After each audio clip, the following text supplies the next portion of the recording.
திக்கற்றவருக்கு தெய்வமே துணை அப்படின்னு சொல்லுவாங்க.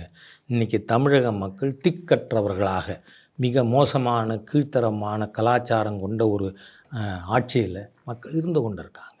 வீணும் படிங்கிறேன். நான் தினம் ஒரு பக்கம் வனவாச புஸ்தகத்துலேருந்து படிப்பேன்னு நான் சொன்னேன்னா திமுகவின் முதல் குடும்பம் எங்கே போய் மூஞ்சியை வச்சுக்கும்.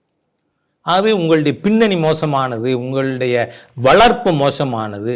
கண்ணதாசன் இருக்கார், நான் சொல்லலை. கேஸு போடணுன்னா ஏன்னா அது நம்ம சொல்ல வேண்டியிருக்கு. கேஸு போடணுன்னா கண்ணதாசன் மேலே போடணும். ஏன்னா நான் அதை தினம் ஒரு பக்கம் படிக்கிறேன்னு வச்சுங்க. தமிழர் தலைவர் ஈவேரா புஸ்தகத்தில் 35வது பக்கம் முதல் வரி ஃபஸ்ட்டு பேரா மட்டும் படிக்கிறேன்னா எங்கே கொண்டே மூஞ்சி வச்சுப்பீங்க? உங்களுடைய வாழ்க்கை நெறிமுறையற்ற மோசமான அன்கல்ச்சர்டு லைஃப்.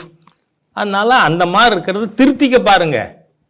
திரும்ப அதையே நான் ஹிந்து மதத்துக்கு எதிராக பேசுவேன்னு சும்மா ஒரு சாதாரண ஒரு தீப்பொறி ஆரம்பம் மாதிரி பேசுகிறவரை துணை முதல்வராக வச்சுக்கிண்டு என்ன நீங்கள் மக்களை இன்னும் ஏமாற்ற முடியாது. தரம் இல்லாதவர் திமுகவில் எல்லாரும். அதுதான் இப்போ அது காட்டுது.